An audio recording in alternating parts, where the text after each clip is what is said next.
بسم اللہ الرحمن الرحیم. میں ہوں یاس شاہ اور آپ دیکھ رہے ہیں میرا یوٹیوب چینل.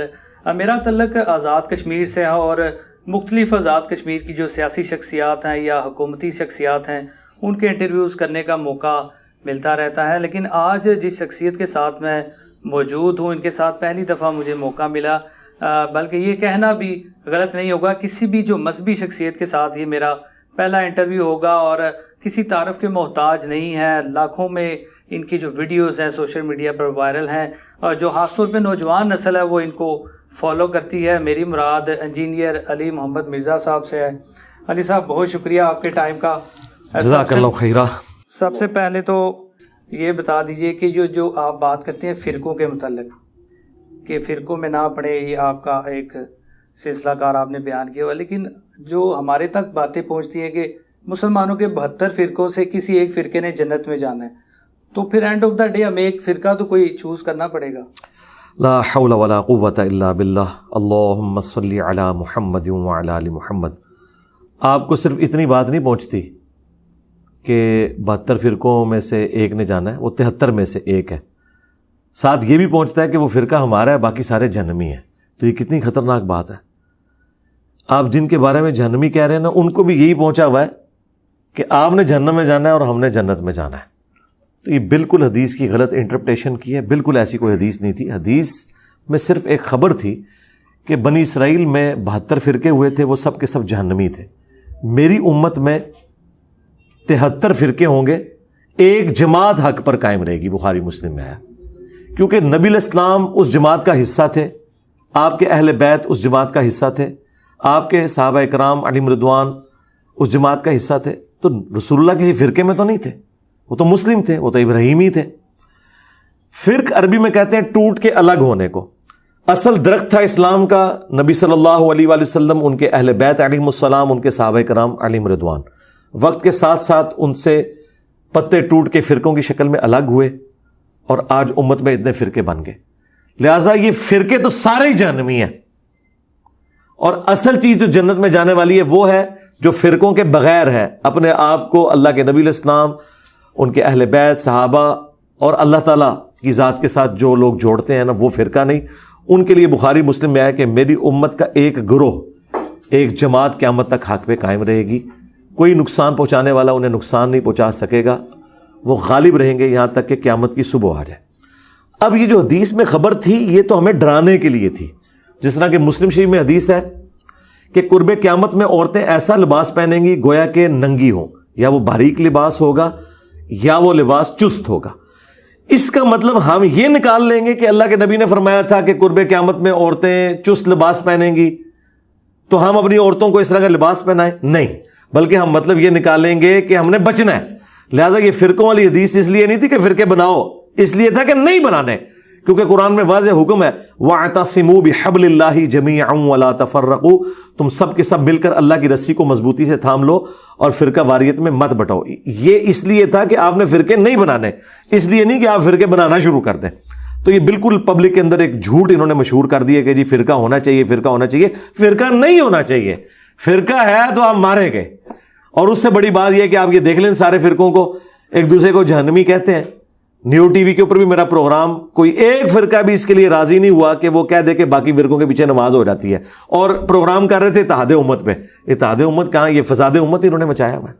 تو پھر آپ اپنی جماعت کو کوئی تو نام دینا پڑے گا کہ اگر آپ سمجھتے ہیں کہ آپ حق پہ اس ٹائم بات کر رہے ہیں، پھر لوگوں کو کیا کہنا چاہیے کہ کون سی جماعت ہوگی جو گروہ آپ کہہ رہے ہیں کہ وہ جنت میں ایک جگہ؟ ہاں جی، ہماری جماعت کو تو اللہ تعالیٰ نے نام دیا ہے، ابراہیم علیہ السلام نے نام دیا ہوا ہے هُوَ سَمَّاكُمُ الْمُسْلِمِينَ مِن قَبْلُ وَفِي هَذَا مِلَّةَ أَبِيكُمْ إِبْرَاهِيمَ هُوَ سَمَّاكُمُ الْمُسْلِمِينَ مِن قَبْلُ وَفِي هَذَا.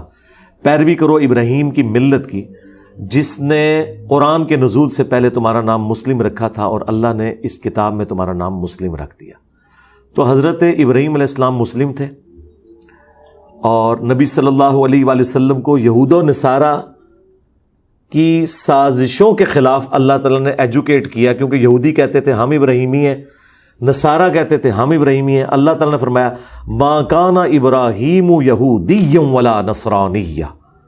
ابراہیم نہ تو یہودی تھے نہ نصرانی تھے.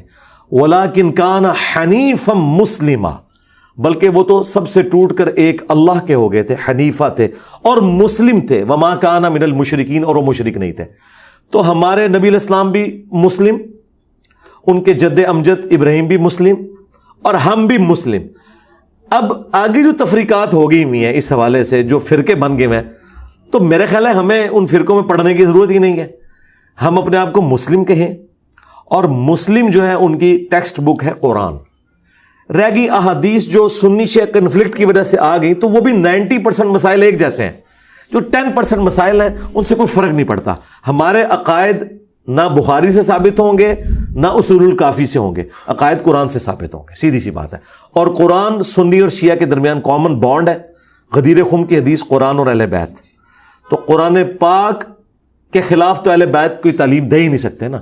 اگر کوئی اہل بیت کے نام پہ یہ چورن بیچ رہا ہے کہ مرے ہوئے لوگوں کو آپ نے پکارنا ہے، یہ کہہ کے کہ شہید زندہ ہے، تو بھائی مولا علی نے اپنے بیٹے کو کیوں نہیں یہ کہہ دیا؟ نہج البلاغہ میں مولا علی کا خطبہ ہے 31 نمبر، انہوں نے اپنے بیٹے کو نصیحت کی اور کہا بیٹا تو اس کی اولاد ہے جس نے عنقریب مر جانا ہے، جبکہ اللہ نے ہمیشہ زندہ رہنا ہے۔ اے میرے بیٹے، جب بھی تجھے کوئی مصیبت اور پریشانی ہو تو ڈائریکٹ اسی اللہ سے مانگنا ہے، اور یاد رکھنا حسن، اللہ نے اپنی بارگاہ کے لیے کوئی دربان بھی مقرر نہیں کیا، ہر شخص اللہ سے ڈائریکٹ مانگے۔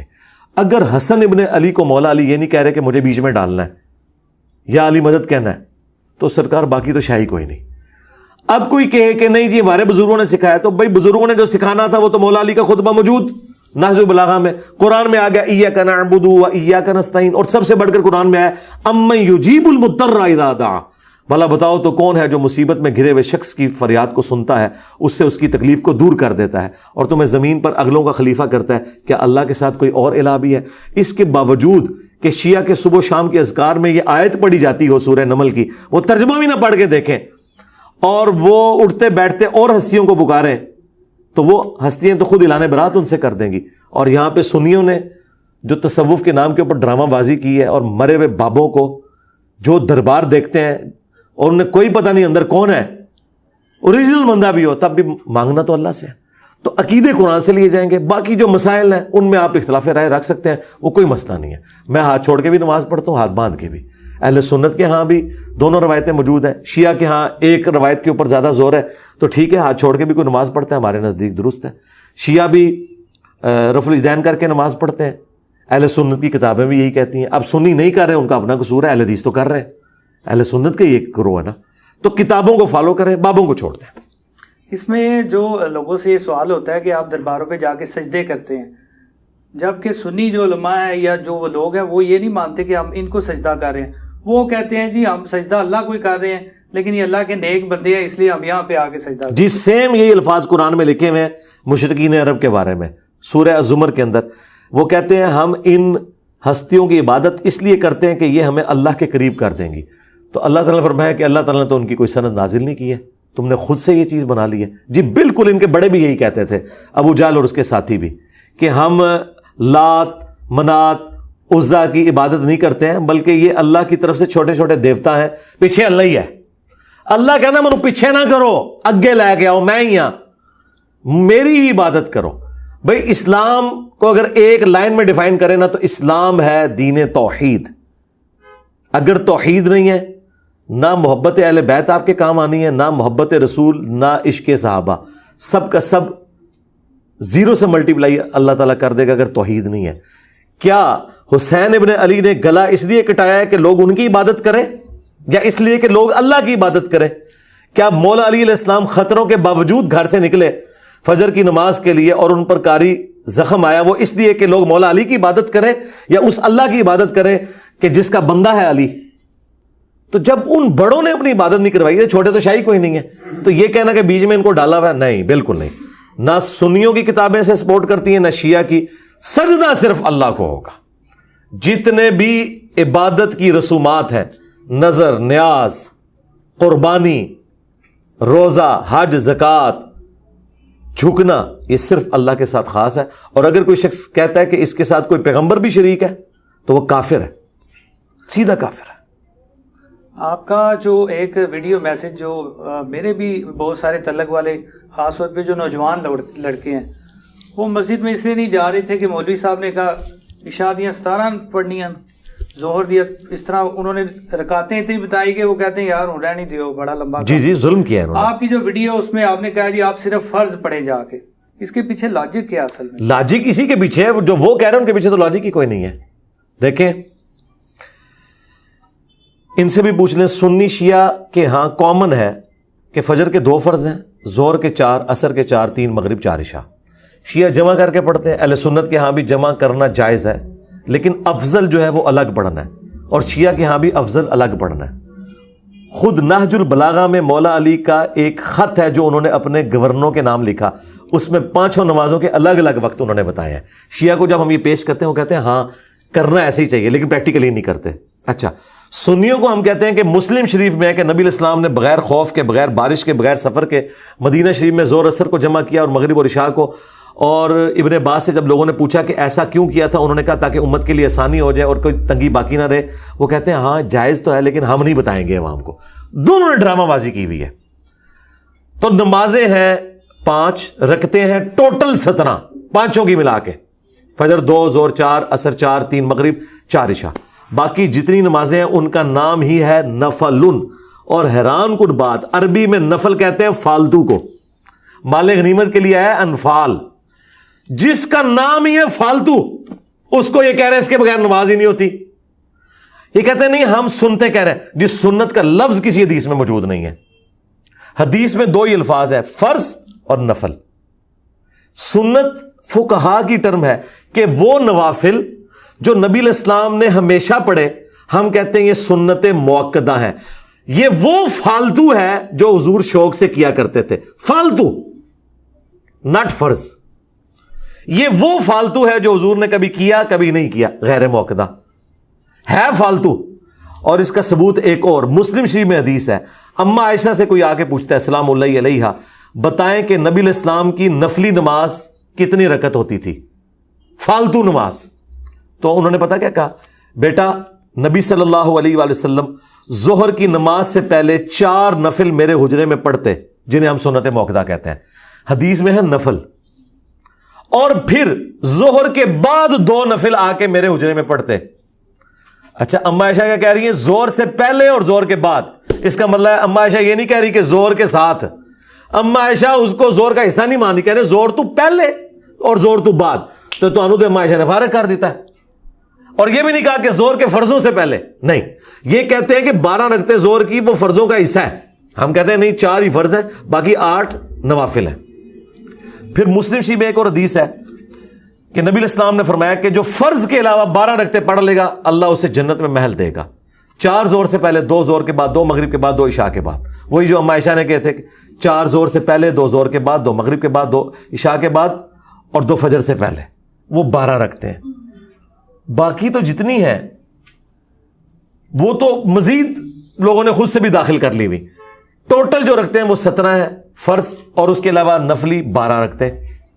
اور وہ بخاری مسلم میں آیا کہ ایک پینڈو شخص عربی آیا، اس نے کہا یا رسول اللہ میں آخرت میں کامیاب ہونا چاہتا ہوں، مجھے بتائیں کیا کروں. آپ نے فرمایا ایک اللہ کو مانو، مجھے پیغمبر مان لو، فرض نماز کو قائم رکھو. نفلی نماز کا ذکر نہیں کیا. فرض زکات دو، فرض روزے رکھو. یہ 4 باتیں ارشاد فرمائی. حج اس ٹائم فرض نہیں ہوا تھا، اس کا ذکر نہیں کیا. اور دوسری حدیث بخاری مسلم کی، اس میں الفاظ ہیں کہ تو فرض نماز پڑھ مگر تیری مرضی اگر ساتھ نفل پڑھنا چاہے. اور وہ نفل سے مراد وہی سنت مؤکدہ غیر مؤکدہ. فرض زکات دے ہاں مگر تو نفلی صدقہ دینا چاہے وہ تیری مرضی. فرض روزے رکھ ہاں نفلی روزے رکھنا چاہے تو تیری مرضی. آگے وہ بھی بندہ کوئی دلیر سی، انہوں نے کہا رسول اللہ میں نے فرض کے علاوہ کچھ نہیں پڑھنا، نہ میں اس میں ایڈ کروں گا نہ مائنس. جب وہ مڑا آپ نے فرمایا اگر کسی نے کوئی جنتی شخص دیکھنا ہے تو اس کو دیکھ لو، اور اگر یہ بات پہ قائم رہا تو یہ کامیاب ہو گیا. اچھا اب مجھے بتائیں وہ کامیاب ہو گیا یہ کہہ کہ یا رسول اللہ میں سنتا نہیں سے پڑھنی ہے، اور ایک کہنے سنتا نہ پڑھو نماز ہی نہیں ہوتی. اور میں نے ان کو اینڈ پہ ایک پھکا دیا ہے. کیا آج تک کسی نے یہ کہا ہے کہ جو پیر اور جمعرات کا روزہ نہ رکھے اس کے رمضان کے روزے ہی قبول نہیں ہے؟ کبھی کہا ہے؟ نہیں. جو زکات کے علاوہ نفلی صدقہ نہ دے اس کی زکات بھی قبول نہیں ہے. ادھر تو کہتے ہیں جنہ مرضی جوڑو جی بس زکات کر لو 2.5%. جب فرض نماز کی باری آتی ہے تو ساتھ سنتے کو جوڑتے ہیں. نہ انہوں نے روزے میں سنت روزے جوڑے پیر اور جمعرات کے یا ایام 20 کے، نہ انہوں نے صدقات میں جو نفلی صدقات ہیں وہ جوڑے. وہ کہتے ہیں نہیں 2.5% کافی ہے. نماز میں 17 رکعتیں کافی کیوں نہیں ہے، 12 ساتھ کیوں اٹیچ کی ہوئی ہیں؟ اور اس سے بڑھ کے یہ کہتے ہیں تراویح نہ پڑھو روزہ ہی نہیں ہوتا. جو تراویح کی نماز ہے یہ ایک فالتو نماز تھی. یہ فالتو پنجابی والا نہیں بولا، عربی والا، نفلی نماز تھی. اس کے اوپر انہوں نے یہ بات کر دی بھئی خود نفل ہے وہ. تو یہ میں نے نہیں کہا میرے بھائی، میں نے جو کچھ کہا وہ بخاری مسلم میں لکھا ہے. کہا انہوں نے پوچھو بھی کدے لکھے آج. تو اس کا جواب پتہ کیا دیں گے؟ علی نہ سونا کرو، سوال گندم جواب چنا. ہاں جی. آپ پہ ایک FIR درج ہوتی ہے، آپ نے اس کا ذکر بھی کیا، آپ کی ویڈیو بھی اس پہ موجود ہے. جی جی. سوال میرا یہ ہے کہ جیسے آج کل ایک ٹرینڈ چل رہا ہے کہ علی صاحب گرفتار ہوئے تھے، سافٹ ویئر اپڈیٹ ہو جائے گا نا تھا. تو اگر کسی بھی معاملے میں آپ گرفتار ہوتے ہیں، سافٹ ویئر اپڈیٹ ہوگا یا آپ ایسے ہی رہیں گے؟ سافٹ ویئر کون مجھے اپڈیٹ کرے گا میرا؟ جیسے یہ ایک عام بات ہے کرنے والے. دیکھیں سافٹ ویئر جو اپڈیٹ ہوتے ہیں نا وہ تو پولیٹیکل لیڈرز کے ہوتے ہیں نا. مجھے بریلویوں نے تو گرفتار نہیں کرنا، نہ دیوبند نے گرفتار کرنا ہے، نہ اہل حدیث نے کرنا ہے، نہ شیعہ نے کرنا ہے. مجھے تو گرفتار کرنا ہے اگر تو اسٹیٹ نے کرنا ہے.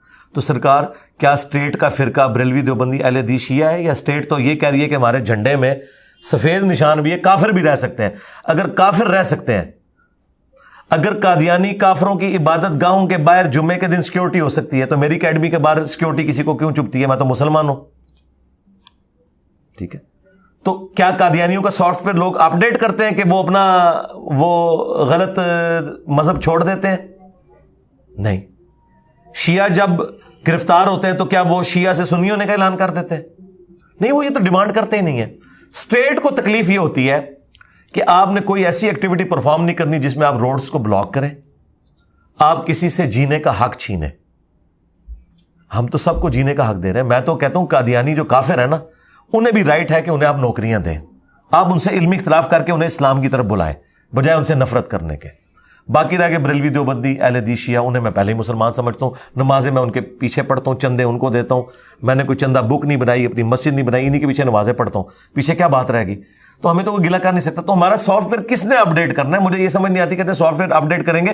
سافٹ ویئر اپڈیٹ جنہوں نے کرنا ہے انہوں نے تو ان کے اپڈیٹ کیے ہیں. مجھے بتائیں جو کہتا تھا کہ 22 کروڑ کی عوام میں سے میں 29 اپریل 2023 کو جب میری سیشن کورٹ میں پیشی تھی جس میں جج نے وہ عدالت نے اپنے آپ کو نکال دیا کہ ہم کیس سن ہی نہیں سکتے. ٹھیک ہے. یعنی کیس نہیں فارغ ہوا، جج نے خود اپنے آپ کو فارغ کر لیا. یہ کہہ رہے تھے ہم سیشن کورٹ کے بعد 22 بندے بھی نہیں تھے جی 22 کروڑ کی عوام میں. ٹھیک ہے. جو انہوں نے ہنگامہ کھڑا کیا. اس کے بعد انہوں نے کہا جی ہم وہ 8 مئی کو جو ہے نا وہ لاکھوں کا لانگ مارچ لے کے آئیں گے. وہ لاکھوں کے لانگ مارچ میں آپ نے دیکھا 150 بندہ تھا، اس میں بھی آدھے مدرسے کے اسٹوڈنٹ، اور وہ بھی توڑ پہنچا نہیں ہے، ادھر پہنچا نہیں ہے. تو میں نے کو ملیشیا بھرتی کر کے انہیں کھاریے میں روکا ہے. کس نے روکا ہے؟ اسٹیٹ نے. تو اسٹیٹ اس طرح کام اگر میں ان کے ساتھ کروں نا مجھے بھی اسٹیٹ روکے گی. اگر میں کہوں میرے لیے تو مسئلہ ہی کو نہیں کہ 150 جب کہہ رہے ہیں نا تو 1,500 کہتے ہیں تو 1.5 بندہ بھی نہیں اکٹھا ہوتا. میں اگر کہوں گا نا 10,000 بندہ تو میں 20,000 لے کے پہنچ جاؤں گا. اور پاکستان میں 10,000 بندہ بہت ہے. کمیٹڈ 1,000 بندہ بھی زمان مارگ میں اکٹھا ہو جائے نا تو عمران خان گرفتار نہیں ہوتا. تو میں 1,000 سے زیادہ بندہ اکٹھا کر سکتا ہوں، لیکن میں یہ کام نہیں کروں گا. میں نے اینٹی اسٹیٹ جانا ہی نہیں ہے. میرا تو اسٹیٹ سے کوئی جھگڑا ہی نہیں ہے. اسٹیٹ سے جھگڑا ان کا ہے جو یہ کہتے ہیں کہ اسے کافر قرار دیں، اسے یہ کریں. تو ان کا جھگڑا ہے. اور حالت یہ جتنی FIR کٹواتے ہیں نا انہوں نے چھوٹے چھوٹے کلپس پہ کاٹی ہوتی ہے. اس طرح کے کلپ آپ قرآن سے بھی کاٹیں نا تو قرآن پہ بھی کفر کا فتویٰ لگ جائے گا. قرآن میں لکھا ہے حضرت عیسیٰ اللہ کے بیٹے ہیں، لیکن لکھا ہے لقد کفر الذین قالوا ان اللہ هو المسیح ابن مریم. وہ کافر ہے جن کا یہ عقیدہ ہے کہ اللہ عیسیٰ ابن مریم ہے. یہ لکھا ہوا ہے. اب میں آدھی بات اٹھا لوں کہ قرآن میں لکھا ہے کہ حضرت عیسیٰ جو ہے وہ اللہ ہی ہے، یا نماز کے قریب مت جاؤ، لیکن ساتھ لکھا ہے وانتم سکارا، جب نشے کی حالت میں ہو. اس طرح کے چھوٹے کلپ جب یہ میرے کاٹتے ہیں تو میں نے تو وہ بات کی ہی نہیں ہوتی. وہ بات میں نے کچھ اور کی ہوتی ہے یا میں نے آیت اور حدیث بیان کی ہوتی ہے. اب وہ آیت اور حدیث ان کی پبلک نے پہلے سنی نہیں ہوتی، اگرچہ وہ قرآن میں لکھی ہوئی ہے. یہ وہ کہتے ہیں کہ اس نے گستاخی کر دی. مثلا یہ امام بخاری نے صحیح بخاری میں لکھا ہے کہ اگر کوئی شخص اپنے علم کی بنیاد پہ کسی مسلمان کو کافر کہہ دے تو وہ کافر نہیں ہوگا. حضرت عمر نے ایک بدری صحابی کو کافر اور منافق کہہ دیا تھا. تو امام بخاری نے وہ واقعہ نقل کیا کہ وہ اس وجہ سے کہا تھا کہ اس نے نبی علیہ السلام کی مخبری کی تو حضور نے فرمایا کہ عمر اس کی اگلی پچھلی غلطیاں معاف ہے، اسے منافق کہنے کی ضرورت نہیں، لیکن حضرت عمر سے توبہ بھی نہیں کروائی. تو اس پہ امام بخاری نے رزلٹ نکالا کہ حضرت عمر نے جو ایک صحابی کو جو بدری تھا منافق کہا، تو حضرت عمر خود منافق نہیں ہوئے، کیونکہ انہوں نے اپنے علم کی بنیاد پہ صحیح فیصلہ کیا تھا کہ نبی کے ساتھ غداری کی. چونکہ نبی علیہ السلام نے وہ غداری معاف کر دی کہ وہ ٹھیک ہے دنیا سے مغلوب ہو گیا، کیا لہٰذا فتویٰ اٹھ گیا. تو اس پہ میں نے کہا تھا کہ اگر آج بھی کوئی صحابی کو کافر کہتا ہے وہ کافر نہیں ہوگا. ہاں اگر میں کسی صحابی کو کافر کہوں جسے میں مسلمان سمجھتا ہوں تو صحابی تو چھوڑ دیں، میرے خلاف جو کلپ بنا رہے ہیں نا میں انہیں بھی مسلمان سمجھتا ہوں، میں انہیں بھی کافر کہوں تو میں کافر ہو جاؤں گا. صحابی تو درجہ ہی بہت بڑا ہے. اب یہ میرے آدھے جملے اٹھاتے ہیں جی کوئی صحابی کو کافر بھی کہے تو کافر نہیں ہوگا، اور یہ دین کا مسئلہ ہے، یہ بخاری میں لکھا ہوا ہے، چاہے لو امام بخاری نے اسے مسئلہ اخذ کیا ہوا ہے. تو ان کو چونکہ قرآن و سنت کا نالج نہیں ہے تو اس لیے یہ ساری کی ساری چیزیں فارغ ہوتی ہیں. یہاں پہ بھی میں نے وہ 8 جو انہوں نے اعتراض کیے تھے، ایک ایک پوائنٹ وہ امیجز ہم نے ڈسپلے کروائے تھے، جو میں نے جج کے پاس جواب جمع کروایا تھا نا وہ ہم نے پوری دنیا کو دکھایا کہ یہ جواب تھا 8 پوائنٹس کا. وہ جج نے پڑھا ہے، اس نے کہا ان پوائنٹس پہ بحث کرنے کی ضرورت ہی نہیں ہے، یہ ویڈیوز کا کیس ہے اور ویڈیوز کا کیس سیشن کورٹ سن ہی نہیں سکتی، اس کے لیے پی کا آرڈیننس بنا ہوا ہے جو ایف آئی اے سنتی ہے. ایف آئی اے میں وہ کیس گیا ہے اور اس طرح کے پہلے بھی کئی کیسز انہی باتوں پہ گئے ہیں اور فارغ ہوئے ہیں. یہ بھی انشاءاللہ تعالیٰ کچھ عرصے میں فارغ ہو جائے گا. ایف آئی اے نے ہم سے رابطہ کیا کہ اس طرح کیس آ گیا. انہوں نے کہا ہم پہلے یہ کریں گے کہ جنہوں نے ہمیں کلپ بھجوایا نا ہم انہیں کہیں گے پوری ویڈیو لے کے آؤ، دا ٹائم قیامت تک جائے. اور پوری ویڈیو انہیں کل بھی نہیں ہوتی، ہوتی وجہ ہے کہ انہوں نے بھی کلپ ہی سنا ہوتا ہے. میں نکال سکتا ہوں، میں اللہ کے فضل سے مجھے ہزاروں ویڈیوز ہیں نا میری حافظ قرآن کو اس طرح قرآن یاد نہیں جیسے مجھے اپنی ویڈیوز کا پتا ہوتا ہے میں نے کس ویڈیو میں یہ بات کی ہے. میں ان کلپس کو بتا سکتا ہوں یہ کہاں سے کاٹے ہیں، یہ ڈھونڈ کے نکال ہی نہیں سکتے کیونکہ ان کو کاٹ کے کسی نے تحفے میں دیے ہوئے تھے. آپ ویڈیو میری 10-12 ہو تو یہ نکال لیں، میری ویڈیوز ہیں ہزاروں میں، 4-5 گھنٹے کی ویڈیو ہے ٹھیک ہے. اور میں مولویوں کی طرح میرے پاس کوئی ہزاروں سوٹ نہیں ہے، میرے سفید کپڑوں میں سینکڑوں ویڈیوز ہیں، نیلے کپڑوں میں سینکڑوں. یہ بھی نہیں کہ کپڑے دے کے بھی اندازہ لا لیں کہ کیڑی ویڈیو سے بولے ہے، انج بھی نہیں ہوئے گا. وہ میں ہی نکال سکتا ہوں یہ کہاں سے نکالا ہے. پہلے تو ان کے پاس لیٹر جاتا ہے جو پچھڑوں کے پاس گیا نا، آج 8 مہینے ہو چکے ہیں جو یہ 2 گلے پھاڑنے والے بھائیوں نے میرے پہ ایف آئی آر کٹوائی تھی، 8 مہینے ہو چکے ہیں. یہ کلپ کی اوریجنل ویڈیو نہیں وہاں جمع کروا سکے تو کلپ انہوں نے پھر ان کی انویسٹیگیشن ہوگی، ان سے پوچھا جائے گا ہاں جی اس میں سے کہاں یہ مطلب نکلتا ہے. اینڈ میں جب وہ سیٹسفائی ہوں گے نا پھر وہ مجھے بلائیں گے کہ ہاں جی آپ کیا کہتے ہیں.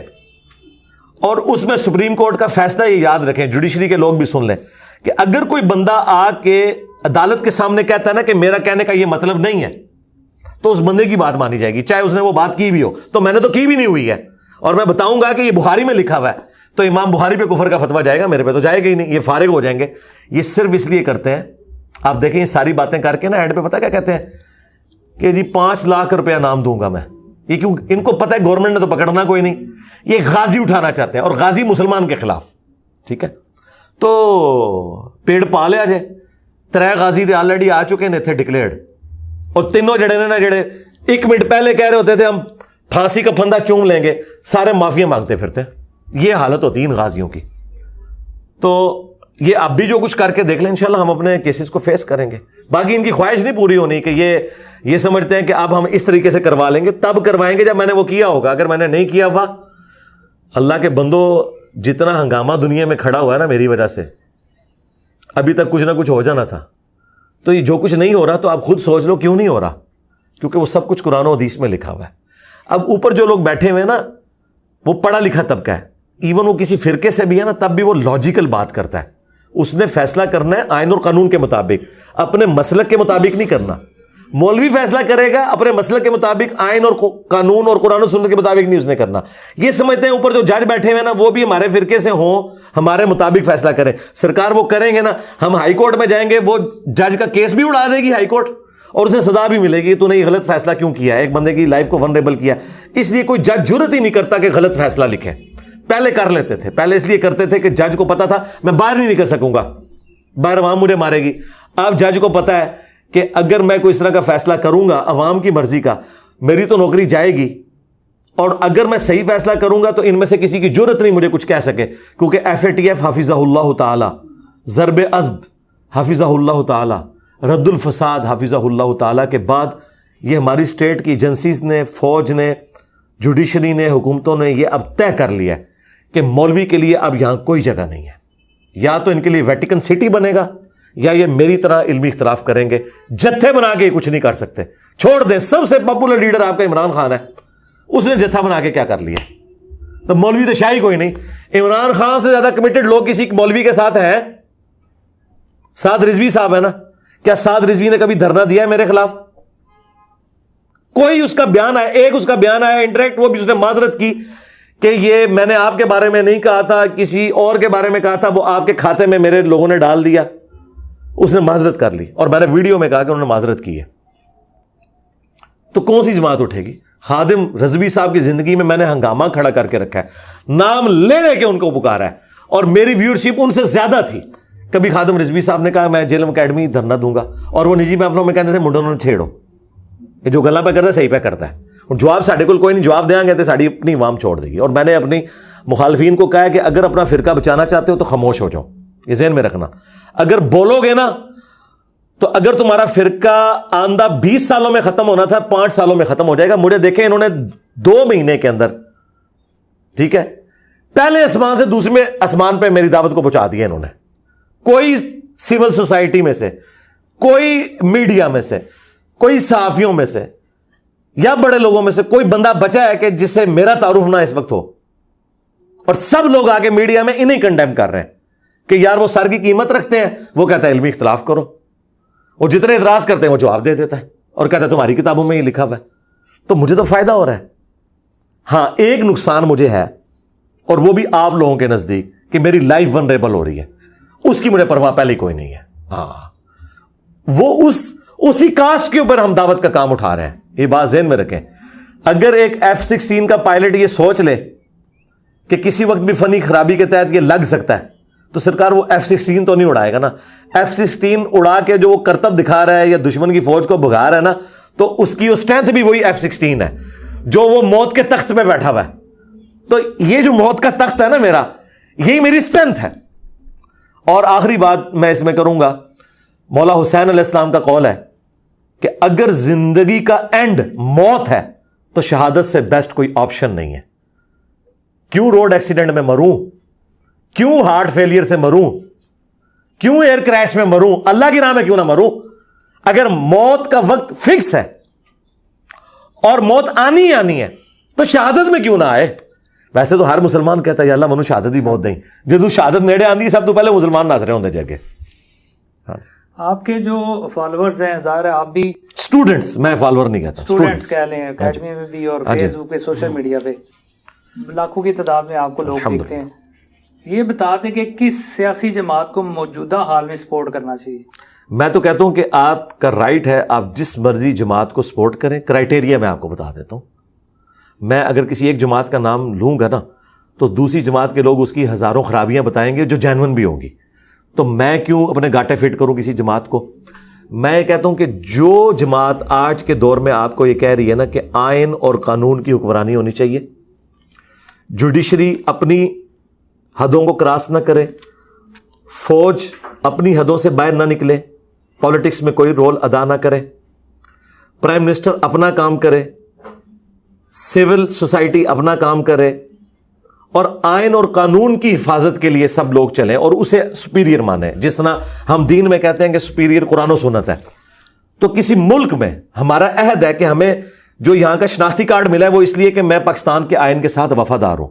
ہمارے فوجی جب حلف اٹھاتے ہیں نا کاکول میں, 1.5 لائن کا حلف ہے, پتہ ہے اس میں کیا ہے؟ میں سیاست میں حصہ نہیں لوں گا اور آئین کا وفادار رہوں گا. اور دونوں باتوں کے اوپر عمل نہیں کرتے وہ ڈکٹیٹرز جو پاکستان کی نظریاتی حفاظتیں کرتے ہوئے کود پڑتے ہیں. 2 باتیں ہیں انہی کے خلاف چلتے ہیں. عام فوج کی بات ہم نہیں کر رہے, وہ تو بیچارے حکم کے پابند ہیں. اب تو ماشاءاللہ ہماری فوج بھی کہہ رہی ہے کہ توبہ ساٹھی. میں وہ پرسوں DGASPR کو شاہ زیب خانزادہ کے پروگرام میں سن رہا تھا, تو انہوں نے کہا کہ سوال ہی نہیں پیدا ہوتا مارشاء اللہ کا. حالانکہ پہلے کے جو فوجی جرنیل تھے وہ دھمکی یہ لگاتے تھے, سٹارٹ اسے کرتے تھے کہ مارشاء اللہ لا دیں گے. تو میں نے کہا دیکھیں کتنے سافٹ ویئر ان کے صحیح ہو گئے ہیں کہ وہ لوگ جو ہمیں دھمکی لگاتے تھے آج وہ کہہ رہے ہیں کہ جی یہ ملک قانون اور جمہوریت کے مطابق چلے گا, ماشاء اللہ کا سوال ہی نہیں پیدا ہوتا. وہ اپنے آپ کو خود دھمکی لگا رہے ہیں کہ ہم نہیں ہونے دیں گے اور اپنے آپ کو یہ نہیں کرنے دیں گے. تو یہ بہت بڑی چینج ہے. تو جو جماعت اگلے الیکشن میں آئین اور قانون کی حکمرانی کی بات کرے, ٹرو, یہ آپ نے اب خود جج کرنا ہے کہ یہ نہ ہو کہ ایک بندہ جب نکلتا ہے تو کہتا ہے مجھے کیوں نکالا, ووٹ کو عزت دو, اور کچھ عرصے بعد وہ خود ہی اس کی خلاف ورزی کر دیتا ہے. دوسرا بندہ نکلتا ہے تو کہتا ہے جی فوج کا کیا کام ہے, لیکن پھر وہ خود بتاتا ہے کہ میں فوج کو استعمال کرتا تھا اپنے کام کے لیے, ایجنسیز کو استعمال کرتا تھا, میری تو کوئی سنوائی نہیں ہوتی تھی, یہ تو سب کچھ آرمی چیف کرتا تھا. تو اب ہمیں کیا گارنٹی ہے کہ دوبارہ جب تم آؤ گے پھر وہی کام نہ کرنا شروع کر دو. تو یہ آپ نے ساری چیزیں دیکھنی ہے. یہ عوام کا کام ہے کہ ویسے میں آپ کو بتاؤں اگلے الیکشن میں سب نے کہنا ہے ووٹ کو عزت دو, اور سب سے آگے ہوں گے عمران خان صاحب, لیکن پریکٹیکلی ان کے ماننے والوں کا کام ہے کہ ان سے حلف لیں, کعبے کی چھت پہ کھڑا کریں, انہیں بھی کعبے کی چھت پہ کھڑا کریں کہ اگر تم نے غداری کی تو سب سے پہلے تمہارے خلاف دھرنا ہم لوگ دیں گے. تو جو بندہ مخلص ہونا جی اسے ووٹ ڈال دیں. دوسری جانب یہ جو ابھی ریسنٹ آپ کے حالات سامنے ہیں, فوجی تنصیبات پر حملے کرنا, ان کے گھروں میں جا کے یہ چیزیں جو آپ نے میڈیا میں دیکھی ہوں گی, تو کیا آپ اس کو درست سمجھتے ہیں؟ استغفر اللہ جی, کون درست سمجھے گا؟ اس چیز کے بعد یہ جو بیان آیا ہے کہ ہمارا سیاست سے کوئی تعلق نہیں اور ماشاء اللہ نہیں لگے گا. نہیں, سیاست سے تو پہلے سے وہ کہہ رہے ہیں. آرمی چیف جو ایکس تھے باجوہ صاحب, ان کی آخری تقریر کیا تھی کہ ہماری فوج سب سے زیادہ قربانیاں دیتی ہے اور گالیاں بھی کھاتی ہے, اس کی وجہ ہم سیاست میں حصہ لیتے ہیں. یہ تو کور کمانڈرز نے ڈیسائیڈ کر لیا تھا اکا دکا کے سوا. فوج کی اب ڈکلیئر پالیسی یہی ہے انٹرنلی کہ اب ہم نے اس طرف نہیں جانا. اور اس کے پیچھے باجوہ صاحب کے دور میں تو یہ تھا کہ ہم نے سامنے آ کے گندا کیوں ہونا ہے, پرائم منسٹر کو سامنے کر کے گندا کیوں نہ کروائیں اور پیچھے رہ کے ہم بادشاہت کریں. ایک یہ ریزن تھی, لیکن اب اس سے بھی آگے بات آ چکی ہے. یہ جو اس وقت سٹنگ آرمی چیف ہے نا عاصم منیر صاحب, یہ ڈیموکریٹک بندے ہیں, باجوہ صاحب کی طرح کے ڈیموکریٹک نہیں ہے, واقعی جینون ڈیموکریٹک بندے ہیں, اور وہ یہ کہتے ہیں رول آف لا ہونا چاہیے. لیکن اب کچھ مجبوریاں بھی ایسی ہیں جس کی وجہ سے اس سے وڈرا کرتے کرتے تھوڑا ٹائم لگے گا. ایک دم تو نہیں ہے سافٹ ویئر کسی کا اپڈیٹ ہوتا, نہ مخالفین کا آپ کر سکتے ہیں.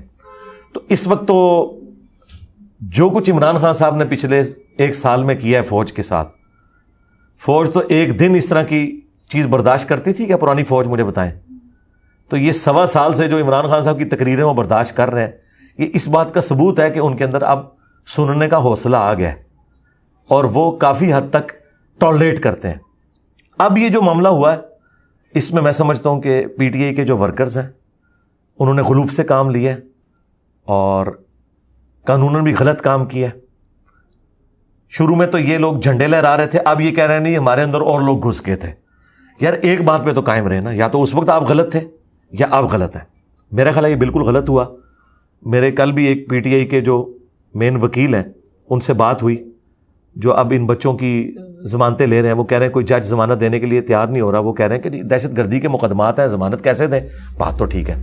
تو میں نے دیکھیں اس رات میرے پہ ایک خاص غم کی کیفیت تھی, میں نے 8-9 منٹ کی ویڈیو اپلوڈ کی ہے, بڑوں تک بھی پہنچ چکی ہے, لاکھوں لوگ وہ دیکھ چکے ہیں. بڑوں کو میں نے ڈائریکٹ بھی بھیجی کہ یار یہ جو بچے تھے نا ان کی ذہن سازی آپ کے بڑوں نے کی تھی.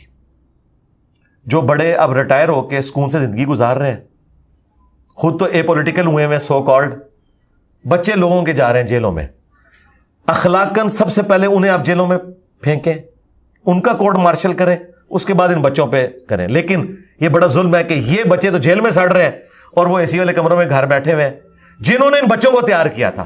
تو یہ بڑی زیادتی ہے. تو بہتر یہ ہے کہ انہیں بھی آپ ویڈیو میں معافی دلوا کے ان کے ماں باپ کے ساتھ بٹھا کے کہ ہم آئندہ ایسی حرکت نہ کریں گے, تو ان کے یہ مقدمات خارج کریں.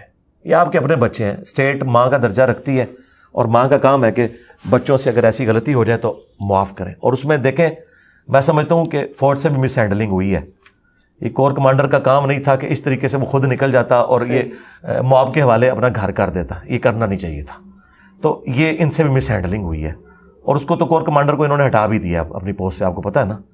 تو مس ہینڈلنگ تو ان سے بھی ہوئی ہے, اس سے پہلے بھی ہوئی ہے. باقی قانوناً یہ جتنے معاملات ہیں نا, میں سمجھتا ہوں قانوناً تو حکومت جسٹیفائی ہے یہ تمام مقدمات بنانے میں.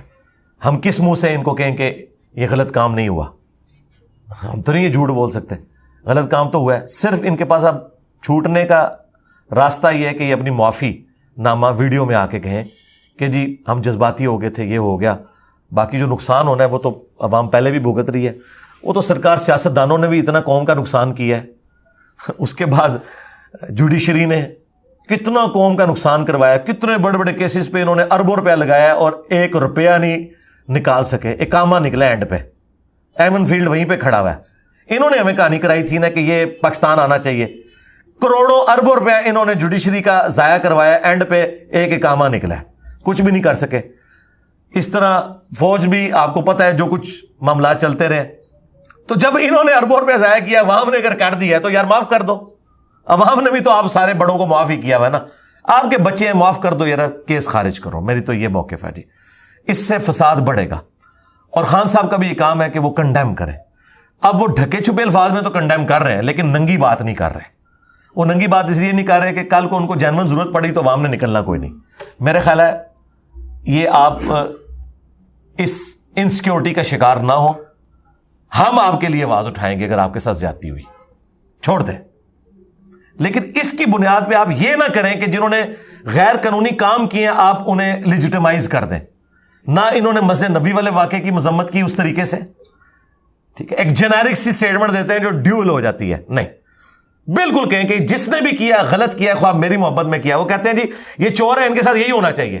یہ نہیں کہتے جنہوں نے کیا وہ غلط, حالانکہ انہی چوروں نے ان کو چھڑوایا جا کے. خان صاحب نہیں چھڑوا سکتے تھے محمد سلمان سے, چھڑوایا اسی شہباز شریف نے ان بندوں کو جا کے. تو یہ کام نہ کیا کریں. ہم آپ کے لیے آواز اٹھائیں گے اگر آپ کے ساتھ کوئی زیادتی ہوئی, ہم آواز اٹھائیں گے. لیکن کیسز تو آپ ہی ہمیں کہتے تھے کیسز کو فیس کریں. اگر آپ خواجہ آصف کو, سعد رفیق کو 2.5 سال کے لیے نیب کے ذریعے اندر کروائیں اور اینڈ پہ سپریم کورٹ یہ فیصلہ دے کہ سارے پولیٹیکل کیسز تھے, تو آپ تو بڑے اچھے ہیں کہ یہ آپ کے مخالفین نے وہ 90 دن والا قانون ہی ختم کر دیا, ورنہ 90 دن سے پہلے تو سپریم کورٹ کا باپ بھی آپ کی ضمانت نہیں لے سکتا تھا. تو یہ آپ کے مخالفین نے تو آپ کے ساتھ بڑی نیکی کی ہے. تو آپ کے ساتھ تو وہ کچھ ہو بھی نہیں رہا, ٹھیک ہے, آپ تو لوگوں کو درس دیتے تھے نا, تو آپ بھی پھر اس کو برداشت کریں نا. اور میں نے تو بہت پہلے کہا تھا کہ جب تک یہ جیل نہیں جائیں گے بڑے لیڈر نہیں بنیں گے, اس کے لیے جیل جانا ضروری ہے. باقی ایک چیز ہے جو میں سمجھتا ہوں, میں اس تکلیف سے خود گزر رہا ہوں, کیونکہ جب میری بھی کورٹ میں پیشی ہوتی ہے اتنی سیکیورٹی میرے لیے بھی لگتی ہے پورے شہر کے اندر. میں سمجھ سکتا ہوں کہ میری لائف ونریبل ہوتی ہے اس وقت, مجھ سے زیادہ خان صاحب کی لائف ونریبل ہے. یہ گارنٹی پھر گورنمنٹ کو دینی ہوگی کہ وہ اگر کورٹ میں جائیں تو ان کے اوپر کوئی اٹیک نہ ہو. وہاں کہیں گے نہیں جی کچھ بھی ہو سکتا ہے, کوئی بھی موٹیویٹڈ بندہ آ سکتا ہے. پھر میرے خیال ہے خان صاحب کو کورٹ کی بجائے ویڈیو لنک پہ لینا چاہیے, اور اگر کہتے ہیں جی قانون نہیں ہے تو قانون پاس کر لیں. میں سمجھتا ہوں کہ اگر ان کی لائف کو تھریٹ ہے تو وہ گھر بیٹھ کے ویڈیو لنک پہ کیسز کو فیس کریں, جوڈیشری کے سامنے پیش ہوں. میں اس تکلیف کو سمجھ سکتا ہوں کہ یہ واقعی ایک مشکل کام ہے. اور دیکھیں ہمارا بھی کتنا خرچہ ہو جاتا ہے اور پورا ملک بدوائیں دے رہا ہوتا ہے کہ یار یہ کون بندہ آ گیا, اب اس کی وجہ سے روڈز بلاک ہوگی, لوگ گھروں میں لیٹ پہنچ رہے ہیں, اسکول سے بچے نہیں آ رہے. یار کیا ضد ہے جوڈیشری کی, کیا تکلیف ہے کہ جدھر وہ اتنے آف دا وے آرڈرز پاس کرتے ہیں تو ایک آرڈر یہ بھی پاس کریں جس طرح انہوں نے آرمی چیف کی ایکسٹینشن کو لیجیٹیمائز کرنے کے لیے پارلیمنٹ کو کہا کہ آپ قانون سازی کریں کہ ہم نے باجوہ صاحب کو ایکسٹینشن دینی ہے. تو یار پارلیمنٹ کو ایک یہ بھی ریکویسٹ پھینک دو کہ آپ قانون سازی کریں کہ جن لیڈرز کی لائف ونریبل ہے ان کی ویڈیو کانفرنسنگ کے اوپر ہم جوڈیشری میں کیس چلائیں گے, وہ عدالت میں نہ آئے. کریں نا یہ. اور پھر عمران خان صاحب اگر نہ پیش ہوں ویڈیو پہ تو سب سے پہلے ہم مخالفت کریں گے. اور میں آپ کہتا ہوں کہ اس کے بعد ان کے پاس بھاگنے کا راستہ کوئی نہیں ہوگا, پیش ہوں گے, بالکل ہوں گے, پھر تو کوئی راستہ نہیں رہ جائے گا نا. تو یہ جس طریقے سے خان صاحب کو وہ مطلب وہ اوپر بھی کالا ڈبہ پہنا کے اور عجیب سا وہ ایک عجیب, میں سوچتا ہوں یار ہمارے بچے جب دیکھتے ہوں گے وہ کہیں گے یار یہ پاکستان میں پیش ہو رہا ہے یہ لیڈر ہمارا یا انڈیا میں پیش ہو رہا ہے. لوگ تو ان ویڈیوز کا مذاق اڑا رہے ہوتے ہیں کہ جی یہ لوگوں کا کہتا سی وہ دلیر ہونا چاہیے اور خود اس طرح آ رہا ہے. مذاق کیوں اڑانا ہے بھائی, سیکیورٹی تو رسول اللہ نے بھی اپنی رکھی ہے, سیکیورٹی رکھنا آپ کا رائٹ ہے. جب آیت نازل ہوئی نا واللہ یعصمک من الناس, آپ کی حفاظت اللہ تعالیٰ لوگوں سے کرے گا, اس دن حضور نے اپنی سیکیورٹی اٹھائی تھی. رسول اللہ کے بعد کسی کو گارنٹی نہیں کہ وہ سیکیورٹی اس کی اللہ کرے گا, وہ آپ نے اونٹ کو باندھ کے اللہ پہ توکل کرنا ہے. تو لہٰذا یہ رائٹ ہے آپ کا کہ آپ اپنی سیکیورٹی رکھیں.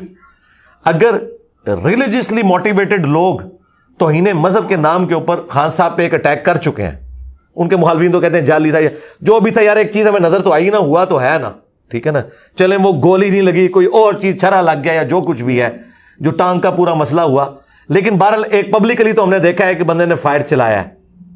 گولیاں بھی نکلی ہیں, رخ بھی ادھر تھا, ٹھیک ہے, یہ ساری چیزیں ہم نے دیکھی ہیں نا. اس کے بعد اس بندے کا حق ہے کہ وہ بندہ ویڈیو کانفرنسنگ کے اندر آ کے اپنے مقدمات کو لڑے. لائف کو خطرہ تو ہے, یہ ان کا رائٹ ہے کہ وہ بلٹ پروف شیشہ بھی استعمال کریں. گورنمنٹ ان کو سیکورٹی دے رہی ہے. ایک ایکس پرائم منسٹر, آپ کے ملک میں اگر 3 سال کو بندہ پرائم منسٹر رہ چکا ہے نا, تو لائف ٹائم کی سیکورٹی پھر گورنمنٹ کے ذمہ ہے. تو یہ 3 سال سے زیادہ رہے ہیں تو گورنمنٹ نے دینی ہے. باقی میں بھی اس حق میں ہوں کہ اس طرح کے حالات و واقعات میں خان صاحب کی پیشیاں عدالتوں کی بجائے ویڈیو کانفرنسنگ پہ ہونی چاہیے, اور جلد از جلد پی ٹی آئی واپس آئے جی پارلیمنٹ میں, اس کے اوپر قانون سازی کر لے, اپنے لیڈر کے لیے ہی کر لے, لیکن کوئی قانون سازی کرے, سیدھی سی بات ہے. ورنہ یہ یقین مانیں کہ اگر خان صاحب کو کچھ ہوتا ہے تو اس سے زیادہ فساد کھڑا ہوگا ملک کے اندر. اور وہ جو فساد کھڑا ہوگا نا, آج تک ایک بھٹو کے نام کے اوپر پیپلز پارٹی سندھ میں حکومت کر رہی ہے, اور اب جو بھٹو کھڑا ہونے لگا ہے نا وہ پٹھانوں میں ہے, اور پٹھان جو ہے نا وہ دشمنی قبر تک نبھاتے ہیں. ہاں, ذہن میں رکھیے گا, یہ خطرے ناک ہوگا. سندھی تو پھر بھی نارمل ہے, لیکن پٹھانوں نے اگر یہ دشمنی نبھائی نا تو بہت خطرناک ہوگی. میں سمجھتا ہوں کہ گورنمنٹ یہ رسک بالکل نہ لے, یہ گورنمنٹ کے حق میں بہتر ہے. خان صاحب سے زیادہ گورنمنٹ کے حق میں بہتر ہے. اسلامی لحاظ سے تقریباً ہر ٹاپک پہ آپ کی ویڈیوز موجود ہیں. وہ کوئی بھی ٹاپک جو کسی کو سمجھ نہیں آتی وہ ڈالے گا یوٹیوب پہ. یہ جو سوال ہے یہ لوگ دیکھنا چاہتے ہیں کہ آپ سیاسی طور پہ کیا سوچتے ہیں. اب میرا تعلق آزاد کشمیر سے ہے. وہاں پہ مقبوضہ کشمیر میں جو بسیں والے بہن بھائی ہیں, مظالم جو بھارت وہاں پہ ڈال رہا ہے, اس کے متعلق وہاں پہ اسٹرائکس بھی ہوتی ہیں, یہ سارا سلسلہ کار ہوتا ہے. مسئلہ کشمیر کو آپ کس نظر سے دیکھتے ہیں, نمبر 1. نمبر 2, آپ کے نزدیک اس کا سلوشن کیا ہے؟ سلوشن جی میرے نزدیک پولیٹیکل ہے جی. گوریلا وار کوئی حل نہیں ہے اس کا, وہ آپ نے کر کے بھی دیکھ لی. اسلام میں تو گوریلا وار کی اجازت ہے نہیں. سورۃ الانفال میں واضح ہے, جس قوم سے تمہارا معاہدہ ہے نا ان سے تم جنگ نہیں کر سکتے جب تک کہ اعلانیہ عہد توڑ نہ دو. اور اسی کانٹیکسٹ میں ترمذی ابو داؤد میں حدیث ہے کہ حضرت معاویہ کے دور میں رومن امپائر کے ساتھ مسلمانوں کا ایک ایگریمنٹ تھا. اس ایگریمنٹ کی جب آخری دن آیا تو حضرت معاویہ نے بارڈر پہ فوج لگا دی کہ آج غروب آفتاب کے بعد یہ ایکسپائر ہو جائے گا, ہم ان پہ حملہ کر کے ان سے علاقہ چھین لیں گے. تو ایک صحابی گھوڑے کو ایڑی لگا کے مسلمانوں کی فوج کے سامنے آئے کہ میں تمہیں یہ کام نہیں کرنے دوں گا, کیونکہ نبی الاسلام نے فرمایا تھا جس قوم سے معاہدہ ہے نا جب تک اوپنلی توڑیں گے نہیں اور انہیں جنگ کی تیاری کا موقع نہیں دیں گے اس وقت تک آپ نے ان کے اوپر وار مسلط نہیں کرنی. یہی وجہ ہے کہ مولانا مودودی نے کشمیر جہاد کی مخالفت کی تھی 1948 میں. یہ نہیں کہ وہ یہ کہہ رہے تھے جہاد غلط ہے, وہ کہتے تھے جہاد کرنا ہے نا تو اوپن کرو. یہ نہیں ہے کہ اوپر سے آپ دوستی کیے ہوئے اور اندر سے آپ نے اپنی فوج ادھر تون دیا اور انہوں نے پکڑ کے یہاں پہ بلوچستان ہمارے ساتھ جو کچھ کیا ہے, کلبھوشن بھی آپ کو پتا گرفتار ہوا. تو اس طرح کی گوریلا وار کی تو بالکل اجازت نہیں, سیدھی سی بات ہے. جنگ کرنی اوپن کرو, اور اگر اوپن نہیں کر سک رہے پھر پولیٹیکل محاذ کے اوپر انٹرنیشنل میڈیا میں آپ آواز کو اٹھائیں, پولیٹیکل سٹرگل کریں. اس طرح کے معاملات کا نقصان ہی ہوتا ہے. اور میں آپ کو بتاؤں, آپ کو تو ایک طرف کی پکچر پیش کی جاتی ہے. ہمارے سب سے زیادہ اسٹوڈنٹس اگر ہیں نا تو مقبوضہ کشمیر میں ہے. دنیا میں پہلے نمبر پہ اگر کام ہے نا ہماری دعوت کا, وہ مقبوضہ کشمیر میں. تو ہمارے پاس فرسٹ ہینڈ نالج وہاں کا موجود ہے.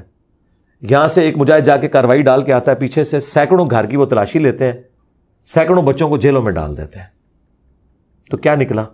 ان لوگوں کی زندگی ہے جیرن کی. اور ابھی تو ان کو پتہ ہی نہیں ہے کہ جس اسلامی جمہوریہ پاکستان کے لیے وہ سب کچھ کر رہے ہیں وہاں کتنا سارا اسلام ہے. یہ ان کو پتہ چل جائے, اور جن کو پتہ چلتا ہے وہ کہتے ہیں توبہ, ٹھیک ہے وہاں سکون سے ان کو رہنے دیں, پولیٹیکل سٹرگل وہ کریں.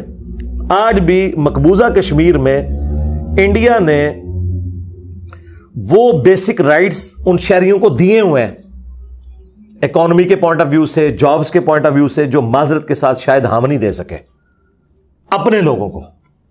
لیکن دوسری جانب انہوں نے وہ جو 35 اور ختم کیا, اس میں آپ کو یار وہ ختم انہوں نے سرکار وہ جو کیا انہوں نے ختم کاغذی کاروائی ہے نا. اس سے پہلے بھی وہ علاقے کس کے پاس ہے؟ انڈیا کے پاس ہی ہے نا. یہ تو قانونی باتیں ہیں نا جی, وہ ختم کر دیا سرکار, جو ختم کیے بغیر بھی وہ ختم تھا. اس سے کیا ہو جائے گا؟ کچھ بھی نہیں ہونا. کیا اقوام متحدہ نے اسے لیجیٹمائز کر دیا ہے؟ نہیں.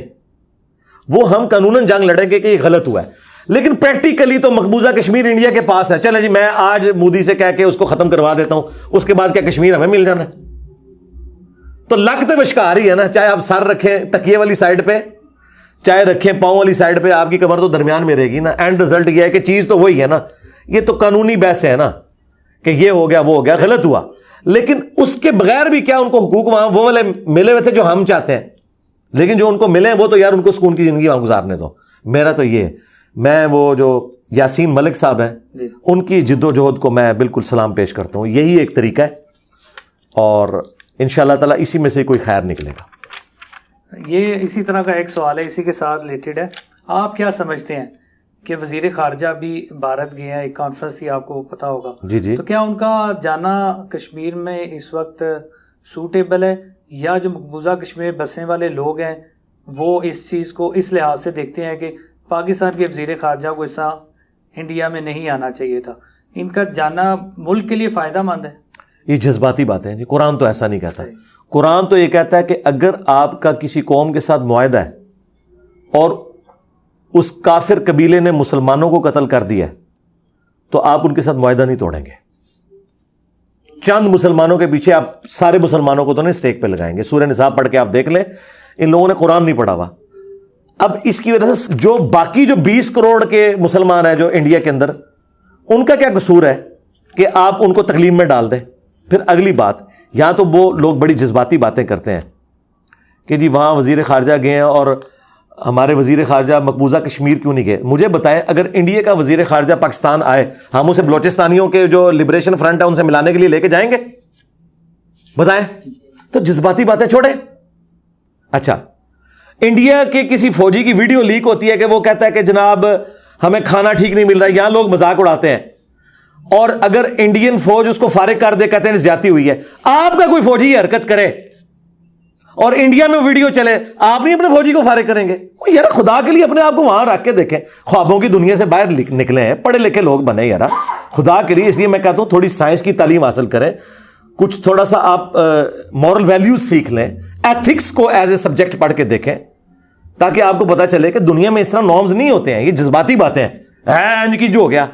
یہی وہ چیز ہے جس نے اسلام کو بدنام کیا ہے. آج جو غیرت کے نام کے اوپر قتل کرتے ہیں ہمارے قبائلی علاقوں میں لوگ, تو وہ بھی یہی کہتے ہیں جی ساڑی کڑی نس گئی. تو کیا اسلام نے کسی لڑکی کے بھاگ جانے کے اوپر یہ سزا رکھی ہے کہ اسے قتل کر کے اس کی زندگی اسے چھین لو؟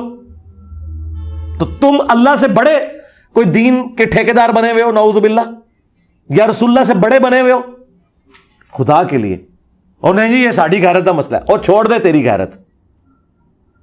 غیرت وہ ہے جو اللہ اور اس کے رسول بتائیں گے, شریعت کو آپ اپنے ہاتھ میں نہیں لے سکتے. اس لیے مولا علی کا قول ہے کہ قانون کے سکم کی وجہ سے 1000 بندے چھوٹ جائیں کوئی مسئلہ نہیں ہے, لیکن غلط قانون کی وجہ سے ایک بندہ بھی پھنس جائے نا بے گناہ, تو وہ اصل میں اللہ کے حضور جرم ہے. تو یہ قانون اس لیے بنائے جاتے ہیں کہ ٹھیک ہے اس میں آپ ٹالرنس کرتے ہیں. اس لیے یہ جذباتی باتوں کو چھوڑیں. علمی بحث کسی نے میرے ساتھ کرنی ہے وہ آ کے کر لے, علمی بحث. قرآن و حدیث کھولیں گے اور بتائیں گے بجاؤ جو تم جس کو جہاد ڈکلیئر کر رہے ہو, جس کو تم کہہ رہے ہو کہ اس طرح خارجہ پالیسی ہونی چاہیے, یہ قرآن و سنت میں کہاں لکھی ہوئی ہے؟ میں تمہیں بتاؤں گا قرآن و سنت میں کچھ اور لکھا ہوا ہے. اس طریقے سے ایسے معاملات نہیں چلتے دنیا میں, نہ اسلام. اور ان میں سے کتنے ہیں جنہوں نے پولیٹیکل سسٹم آف اسلام پڑھا ہوا ہے؟ مجھے بتائیں. انہوں نے پڑھا ہوگا مولویوں نے, جن کے پاس بیسک نالج ہی نہیں ہے. اور ایک اللہ نے ان کو نعمت دی مولانا مودودی کی شکل میں, جس نے اسلامک ہسٹری میں پہلی دفعہ پولیٹیکل سسٹم آف اسلام پہ الجہاد فی الاسلام اور خلافت و ملوکیت لکھی ہے. یہ مولوی اس کو کافر کہہ رہے ہیں. تمہارے پاس کوئی پولیٹیکل سسٹم آف اسلام پہ کتاب ہی نہیں ہے الجہاد فی الاسلام کے سوا اور خلافت و ملوکیت کے سوا.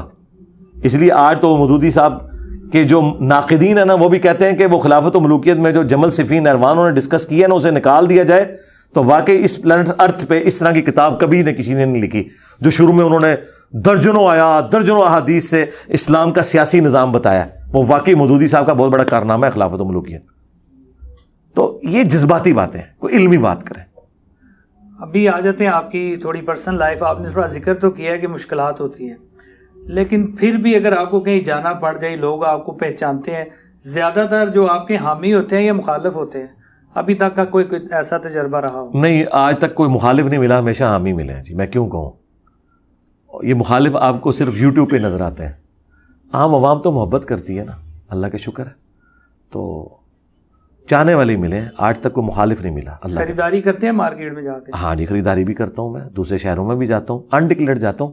ہاں, میری آواز سے کوئی پہچان لے تو پھر سیلفی کے لیے ضد کرتے ہیں. تو پھر پہلے تو میں نہیں اب میں یہ کہتا ہوں ٹھیک ہے یار کھینچ لو. تو اللہ کا شکر ہے مخالف کبھی کوئی نہیں ملا, اور اگر مخالف بھی کوئی ملے تو وہ بھی تصویر میرے ساتھ ضرور کھنچواتا ہے. ہاں یہ یار یہ یوٹیوب اور سوشل, باہر جس طرح آپ کو پتا ہے نا, کراچی کے باہر کے لوگ سمجھتے ہیں کراچی میں ہر گھر میں کوئی نہ کوئی قتل ہو رہا ہے. کراچی کے لوگ آتے ہیں وہ کہتے ہیں یار ہم بھی آپ کی طرح میڈیا سنتے ہیں, ہم تو سکون سے رہ رہے ہیں. اچھا یورپ امریکہ میں لوگ جب پاکستان کے حالات دیکھتے ہیں تو وہ سمجھتے ہیں کہ ہر گلی میں ادھر کوئی غازی علم الدین ہے, کوئی ممتاز قادری ہے, اور پتہ نہیں لوگ قتل. کوئی ایسا ہے مجھے بتائیں؟ وہ یہ سوشل میڈیا پہ گلے پھاڑنے کی وجہ سے نا لوگ یہ سمجھتے ہیں کہ پتہ نہیں کیا ہو گیا ہے. ایسا کچھ بھی نہیں ہوتا میرے بھائی. میں جس گلی میں رہ رہا ہوں نا, اس گلی میں بریلویوں کی مسجد بھی ہے, دیوبند کی بھی ہے, اہل حدیث کی بھی ہے, شیعہ کی مسجد بھی ہے, اور ایون کچھ فاصلے پہ قادیانیوں کی عبادت گاہ بھی ہے. اور ہمارا ایک دوسرے کے ساتھ ملنا جلنا ہے, سلام دعا ہم کرتے ہیں. اور یہ گاڑ ہے بریلویت کا جہلم شہر. کبھی کوئی ایکٹیویٹی پرفارم نہیں ہوئی, کسی نے بدتمیزی سے اوے کہہ کے بلایا بھی نہیں ہے. ہاں یہ ضرور ہے کہ کوئی زیادہ غصہ کھاتا ہے, میں سلام کرتا ہوں جواب نہیں دیتا, لیکن یہ نہیں ہوا کہ کبھی نہ کسی نے بدتمیزی بھی کی. ایسا ہوتا نہیں ہے یار, ہماری سوشل ویلیوز کوئی ایسی ٹوٹ نہیں کی ہے. ہاں سوشل میڈیا پہ تو بہت کچھ ہو رہا ہے, وہ سوشل میڈیا کی حد تک ہے, پریکٹیکلی ویسے نہیں. جیسے سوشل میڈیا پہ آپ کو ہر بندہ جو ہے نا وہ نظر آئے گا کو بہت بڑا افلاطون بنتے ہوئے اور فوج کے خلاف باتیں کرتے ہوئے, لیکن پریکٹیکل لائف میں کیا لوگ فوج کو گالیاں دے رہے ہوتے ہیں؟ نہیں, فوجیوں کی گاڑی گزرتی ہے لوگ سروٹی مار رہے ہوتے ہیں نا. تو یہ ایک تھیوریٹیکل چیز ہے, پریکٹیکلی زندگی سکون سے اللہ کے فضل سے. مولویوں کے بارے میں آپ بہت ساری باتیں کر چکے ہیں, چلیں ہمارے بھی ویورز اور ناظرین کے لیے یہ بات بتا دیں کہ مولوی اتنی آپ کی مخالفت کیوں کر رہے ہیں, اور اتنی مخالفت کے باوجود آپ اسی کام پہ لگے ہوئے ہیں؟ کیوں کر رہے ہیں تو مولوی بتائیں گے, کیونکہ وہ کر رہے ہیں. مجھ سے تو آپ یہ پوچھیں کہ وہ اتنی مخالفت کرتے ہیں تو آپ انہیں چندہ کیوں دیتے ہیں, آپ ان کے پیچھے نمازیں کیوں پڑھتے ہیں؟ اس لیے ایک مجھے شریعت کا حکم ہے کہ جس طرح کے بھی ہوں نمازیں ان کے پیچھے پڑھنی ہے. اب وہ کیوں کر رہے ہیں تو اس پہ تو میری اسیسمنٹ ہی ہو سکتی ہے نا, وہ ہو سکتا ہے ان کو بری لگ جائے. میں سمجھتا ہوں اس کی وجہ صرف ایک ہے کہ ان کے فرقوں کا نقصان ہوا ہے. انہوں نے جو اپنی بھولی بالی پبلک کو غلط ٹریک کے اوپر چڑھایا ہوا تھا, ان کی کتابوں سے میں نے ان کو بتایا کہ تمہارے عقیدے جو تمہیں بتائے جا رہے ہیں وہ تمہاری کتابوں میں بھی ایسے نہیں لکھے ہوئے, قرآن و سنت میں عقائد یہ لکھے ہوئے جن کے تراجم آپ کے اپنے علماء نے کیے ہوئے. اس کی وجہ سے جب مولویوں سے جا کے مسئلہ پوچھتے ہیں وہ غلط بتاتے ہیں, وہ کہتے ہیں نہیں بخاری میں تو یہ لکھا ہے, تو مولوی اس پہ غصہ کھانے کی بجائے کہتا ہے مجھے پتہ لگ گیا کہ اسٹیشن تو بول رہے ہیں. تو میرا خیال ہے مولوی اگر بولنا اور چیخنا چھوڑ دیں تو ان کے حق میں بہتر ہے. میں آپ کو بتاؤں, اگر یہ چیخیں گے ان کا زیادہ نقصان ہوگا. دیکھو یہ پبلک میں اپنے پاس تو نہیں لیا ہے, میں نے کوئی مسجد نہیں بنائی ہے, تمہارے پیچھے نمازیں پڑھ رہے ہیں, چندے بھی تمہیں دے رہے ہیں, بھائی روزی روٹی اللہ نے لگائی ہوئی ہے تو چلاؤ. لیکن بعض ذرا ہارڈ لائنر قسم کے جو ہمارے اسٹوڈنٹس ہیں نا, وہ کہتے ہیں اب ہم انہیں کو چندہ بھی نہیں دینا, اور وہ جو چندہ بند ہوتا ہے نا وہ پھر تکلیف ہوتی ہے. یہ گلے پھاڑنے والوں کے ملینز کا چندہ بند ہوا ہے میری وجہ سے. حالانکہ جنہوں نے بند کیا میں نے ان کو ہاتھ جوڑے تھے کہ یار کچھ نہ کچھ ان کو ہڈی ڈالتے رہو, تو کم از کم یہ مصروف رہیں گے. اگر یہ ہڈی نہیں ڈالو گے تو میرے پہ بھونکیں گے, اور وہی ہوا ہے, وہ بھونکنا شروع کر دیا. حالانکہ میں نے ان کو منع کیا تھا. وہ کہتے ہیں ہمارا دل ہی نہیں مانتا, انہوں نے قرآن و سنت کے نام کے اوپر ہمیں اپنا چورن بیچا ہے, اب ہم کیسے دیں. ایک بہت بڑے اہل حدیث عالم تھے گجرانوالہ میں, تو انہیں ملنے کے لیے ہمارے ایک اسٹوڈنٹ گئے, انہیں نہیں پتا تھا یہ ہمارے اسٹوڈنٹ ہیں. انہوں نے خود بتایا کہ جب میں مسجد میں انٹر ہوا تو وہ اپنے اسٹوڈنٹ سے بات کر رہے تھے کہ اس دفعہ انجینئر کی وجہ سے منو 5 لاکھ کا نقصان ہوا ہے, اس دفعہ انجینئر کی وجہ سے مجھے 5 لاکھ کا نقصان ہوا ہے. اور پاکستان لیول کے عالم دین ہے, میں نام نہیں لیتا پھر بالکل پرسنل بات ہو جائے گی, انہیں یہ بھی پتہ چل جائے گا کہ بات بتائی کس نے. تو کہتے ہیں میں پاس جا کے بیٹھا, میں نے کہا جی انجینئر صاحب کیسے, آپ کو کیسے نقصان ہوا ہے, آپ کو گاڑی ٹھوک دی ہے انہوں نے آ کے, یہ کوئی مسئلہ ہو گیا ہے. ان کا جی بات یہ کہ اس دفعہ جو ہمارا چندہ ہے وہ 5 لاکھ کم ہوا ہے, اس وجہ سے کہ انجینئر نے لوگوں کو ہم سے متنفر کر دیا ہے, لوگ ہمیں چندہ نہیں دیتے, تو یہ میرے کھاتے میں ڈال دیا. مجھے بتائیں اگر میں نے متنفر کیا ہے تو چندہ میں تو نہیں لے رہا, میری تو آج بھی قربانی کی ایک کھال بریلویوں کی مسجد میں جاتی ہے, ایک اہل حدیث کی مسجد میں جاتی ہے. یہ میں آپ کو حیران کن بات بتا رہا ہوں. اگر ہم نے 4 قربانیاں کی ہیں تو 2 بریلویوں کو دیتے ہیں, 2 اہل حدیثوں کو دیتے ہیں, اور دونوں کی مساجد میں میرے خلاف کانفرنسز ہوتی ہیں, ابھی بھی ہو رہی ہیں, ابھی تازہ ہوئی ہیں. لیکن اللہ کے فضل سے اس بڑی عید جو آنے والی ہے اس پہ بھی کھال جائے گی اسی مسجد میں میری, کیونکہ میں نے کیا کرنا ہے اس کھال کا, ٹھیک ہے, میں نے چندے تو انہیں کو دینے. تو اللہ کا شکر ہے مجھے تو کوئی فرق نہیں پڑتا. بہت شکریہ. یہ تھے انجینئر محمد علی مرزا، ہم نے کوشش یہ کی ہے کہ جو سوالات لوگ عموماً سوشل میڈیا پہ یا کمنٹس کی صورت میں یا ہمیں مل کے پوچھتے تھے وہ ہم نے ان کے سامنے رکھے ہیں. مذہبی لحاظ سے، اسلامی لحاظ سے ان کی ویڈیوز یوٹیوب پہ پڑھی ہیں. آپ وہ ٹاپک لکھیں جو آپ کے ذہن میں ہے وہ آ جائے گا. میں نے کوشش کی ہے ذرا جو ریسنٹ حالات ہیں سیاست پہ، مسئلہ کشمیر پہ ہمارے لوگ دیکھنا چاہتے ہیں کیونکہ بیرون ممالک بھی لوگ موجود ہیں، وہ سوال بھی میں نے ان کے سامنے رکھے، ان کے ویوز آپ نے جانے ہیں. اسی کے ساتھ ایاز شاہ کو دیجیے اجازت. اللہ نگہبان. جزاک اللہ.